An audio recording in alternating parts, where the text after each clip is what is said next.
In the last 24 hours, more than 91,000 COVID-19 tests have been reported for a total of almost 9.8 million tests here in Illinois. Today, we are reporting 8,322 new cases and 47 additional lives lost to COVID-19. This brings the total number of cases in Illinois to 664,620, including 11,552 lives lost.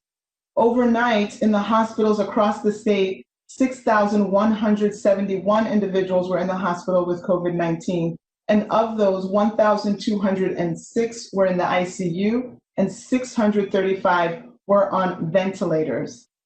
Last week, we communicated with hospitals that we wanted to make sure we had a fully accurate picture of how many patients could actually be cared for in hospitals across the state.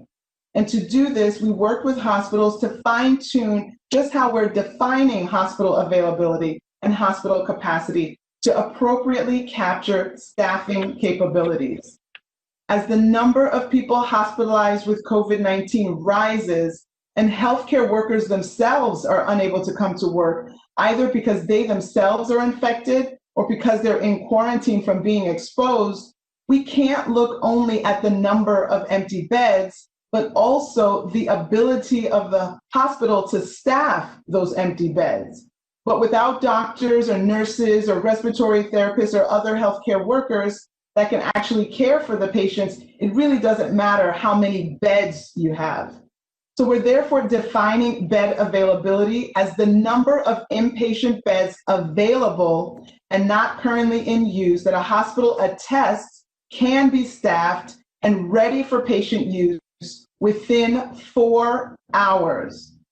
And similarly, hospital capacity is the number of inpatient beds available and currently in use that the hospital attests can be staffed and ready for patient use within 4 hours. Both the availability and the capacity, which we've made clear to hospital now needs to include staffing, are to be reviewed at least daily. Throughout this pandemic, the hospitals have been our great partners and allies.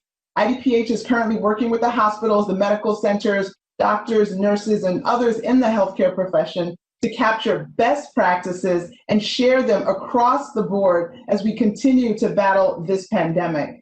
IDPH just recently hosted a webinar with pulmonary and critical care experts from Rush University Medical Center to share information about mechanical ventilation strategies as it relates to COVID-19 patients.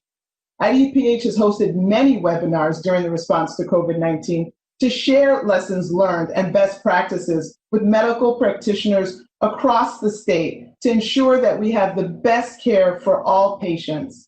I want to thank our hospital partners for their continued dedication, for those doctors, nurses, respiratory therapists, all of our healthcare workers who are on the front lines providing direct patient care, but also for those who work behind the scenes so that the hospitals can continue to function during this difficult time, including our food service workers, environmental and sanitation engineers.